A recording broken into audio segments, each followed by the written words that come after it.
Hi, Vicky.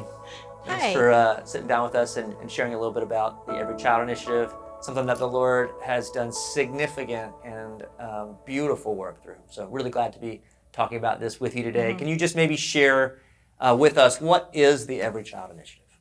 What I would say, if I were Googling it in my brain, is that the Every Child Initiative is the way that Summit attempts to live out the mandate that God has given to his people, his church, to care for the vulnerable. And so in an effort to be intentional and to go after what he's called us to be strategic, to actually engage, we have the Every Child Initiative. As children of God, we hear the need and we can't help but be moved by compassion, knowing that spiritually speaking, that was us as well. Of course, it's foster care and adoption and sponsorships and partnering with Better Together, hosting kids, volunteering at places like Pregnancy Resource Center and Verity and all of our anti-trafficking partners. There's a lot of different ways that we care for vulnerable people, but that kind of all is under the umbrella of stepping into reliving our spiritual experience. So if you don't mind, back up a little bit and share with us sort of how this initiative got started. How did that come about in your family? So for us, I would say in about 2010, on Orphan Sunday, you and Jamin actually shot a video, and we had maybe had a heart for adoption, but we hadn't had a sense of direction for that. And the number for kids in need of homes for foster care was presented, and it was somewhere in the 500s. And this is like Lee or Southwest Florida? Southwest Florida. Okay. It was somewhere in the 500s, and both Jamin and I individually felt like we have to step in. That's what we need to do. What we realized over the next few months is that obviously we weren't alone in that the Lord had been stirring lots of people to do lots of different things. That for some people it was foster care like it was for us, but for other people they were adopting internationally, or they had a heart for the anti-trafficking movement. It was a lot of conversations, just really taking notice that the Lord was clearly moving. Really, it just kind of organically came together as, let's just press in, let's follow it and see what God has for us in it. As you think about the Every Child Initiative as a whole, what are some areas that you think like, that's something that I'll look back on and thank the Lord and say, I'm proud of what God did, of what the Lord did through the Every Child Initiative. What are some of those things? I love that at Summit, it is so normal to be a child out of adoption or out of foster care. And I think that's profound and beautiful and such a great picture of the family of God. Yeah. And I love that my kids are growing up in that, and that is so normal that, of course, the church would be full of people brought in. It's exactly what the Lord calls this place to be. And so I love that about our church.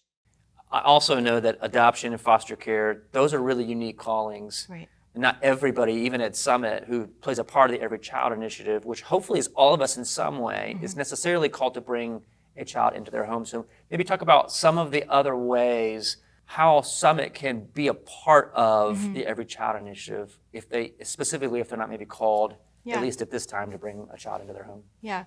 There are a lot of different ways to engage. And you're right, not everyone should bring a child into their home. That's not what God calls us to do. He says that we care for the orphan. And so that looks different for different people. It's not an obligation. It's a privilege. And so really people want to discern what he has specifically for them. So it might be that they have a heart for trafficking victims and they really want to engage in that way. And so there's volunteer opportunities for that. There's giving. There's volunteer opportunities at pregnancy resource centers and wraparound opportunities, like just serving families. There are a lot of ways to care without actually bringing a child into their home. And those are just as important. Yeah, supporting those partnerships, advocacy, even just talking about the need, supporting friends who you know are, doing frontline work, all those kinds of Right. things. Yeah, I appreciate that. That's good.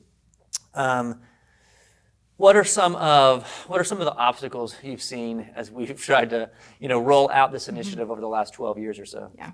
The big obstacles have to do maybe with the gap between what people recognize as a good and right thing to do and actually stepping into it. And so you can talk about orphan care and you can talk about caring for the vulnerable, and everyone resonates with it and they all care about it.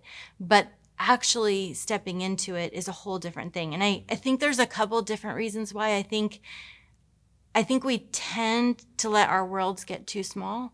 I think we tend to narrow our vision, and in that our hearts get tight and our rhythms get rigid. And we forget that there's such a bigger world and we're invited into such a bigger vision. And I think there's a lot of fear about what it looks like to take a step into that because we can't see how much bigger and better it could be. We're willing to settle for less because we're afraid of what more is. How do we take our next step into participation in the Every Child Initiative?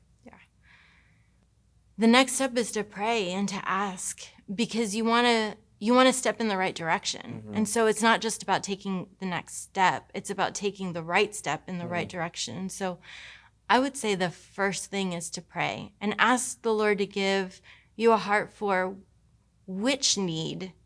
Like Jesus came and he met the needs of people, but he didn't meet the needs of all people that he passed. He did only what the Father told him to do.